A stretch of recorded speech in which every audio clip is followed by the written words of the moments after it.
Ira Epstein of Linn Associates with your morning flash update for this Wednesday, and we are now at the 17th of November, 2021, about 8:30 a.m. Central Time. Before I get too far, if you click up here at any point during this broadcast, there'll be an icon that shows.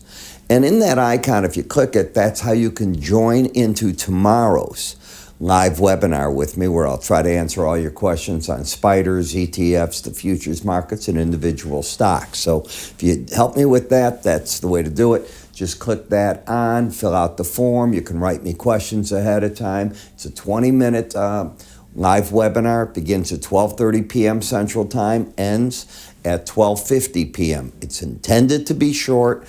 People have things to do, but we get so much done in that 20-minute period. We race through everything.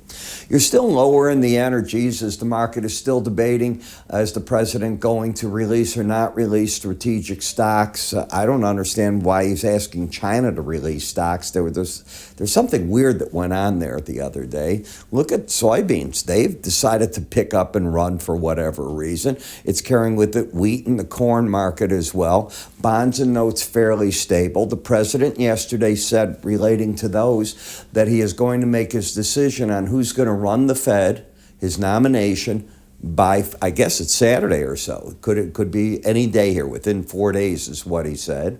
You can see the gold market is trying to pick up and run a bit with the silver market. The dollar up about 29 points on the day. The news of the day, the mortgage market recap, well, you can see down a bit as interest rates are climbing. Housing starts, a little bit of an ugly number there.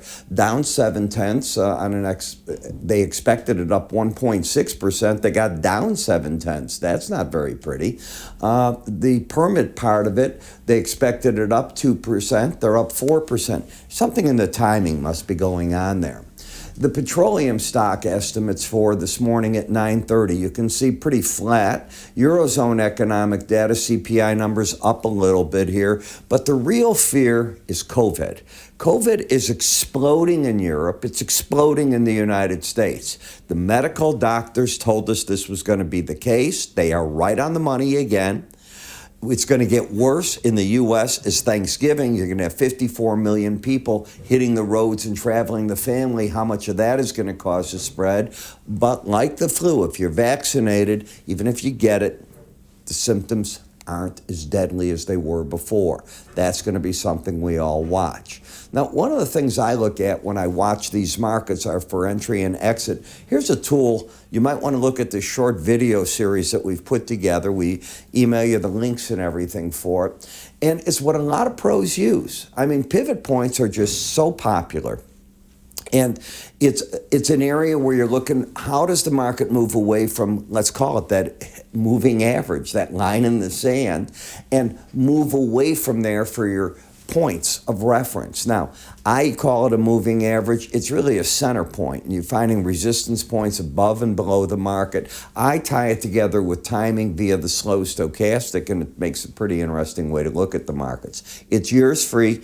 Go to our webpage under free offers, which you'll see right at the top left of our screen. Click that on, and away you go. I'm Ira Epstein. See you later.